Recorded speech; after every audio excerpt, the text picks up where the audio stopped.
Right, so I've got some good news, two pieces of good news on the power front.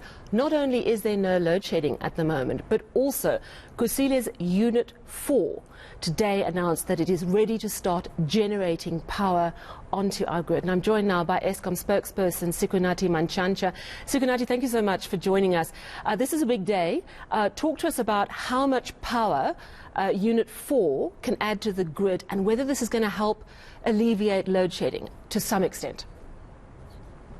Certainly, the unit has been connected to the grid since the 23rd of January to the 23rd of December 2021.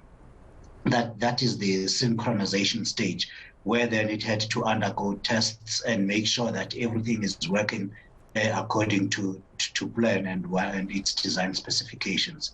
Those tests were meant to have taken at least 7 months for Eskom to be sure that the unit is complete and it is ready to be part of the fleet.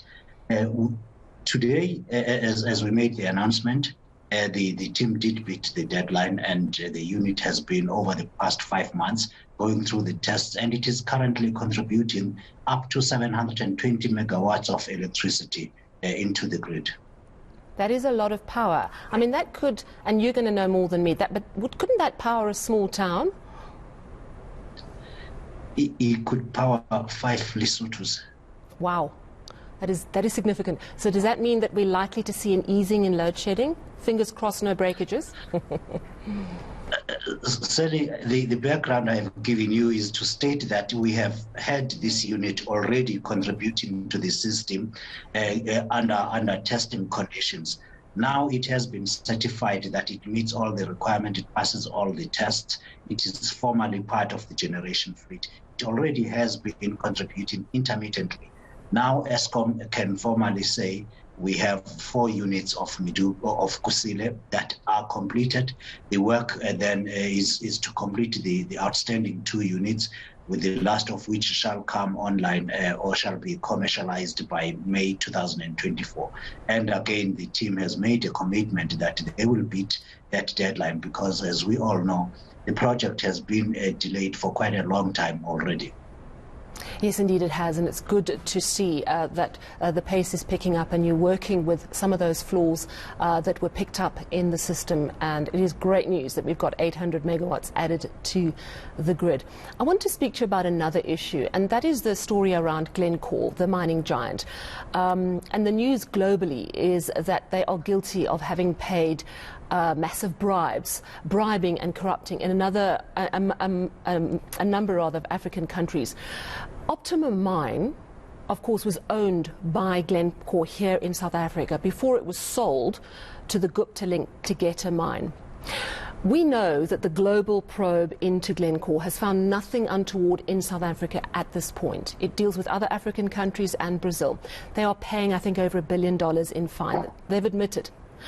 I want to know whether Eskom is happy with the state capture report assessment that there is no evidence of Glencore here in South Africa trying to manipulate Eskom through its links to Cyril Ramaphosa. Thank you, Sally. Let's start with the statement from the United States. Indeed, you are correct. South Africa and, of course, Eskom has not been mentioned in that statement and in that settlement. There are no allegations that Glencore has admitted to or settled on that concern any entity in South Africa as the statement stands currently. Secondly, with regards to the Zondo Commission of Inquiry, the Commission did not make any findings of any wrongdoing against Glencore, certainly not where Eskom is concerned. There is nothing in the Commission that has made any adverse finding against Glencore, and certainly with regards to its business with Eskom.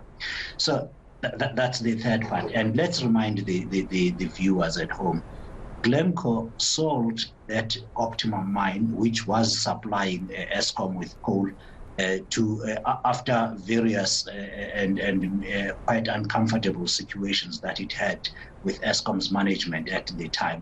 And I am sure Justice Zondo has made findings about that in the report. Glencore had to get out of Eskom through optimum at least. Eskom currently is also aware that there are no criminal investigations. It's certainly not investigating anything against Glencore. And having said all of that, Eskom is always on the lookout, and we will always welcome any credible evidence of any wrongdoing, and Eskom will act on that. And certainly anyone and everybody that might know or has any evidence of any wrongdoing with regards to Glencore's current business with Eskom or even past business with Eskom is certainly welcome to approach Eskom or the law enforcement agencies. As things stand, there are no investigations with regards to Glencore's work at Eskom. We are aware, however, that the Competition Commission, whom you've just spoken to, is doing some work on Glencore's coal and other commodities. And Eskom is cooperating fully with the Commission. It has supplied all the information and evidence that has been requested by the Commission. At this point, as we sit, there is no allegation against Glencore that has formally come to Eskom. We will certainly act on any and investigate any credible evidence that might come to the fore. All right, thank you so much for that comment. Much appreciated. Eskom spokesperson Sikonathi Mantshantsha.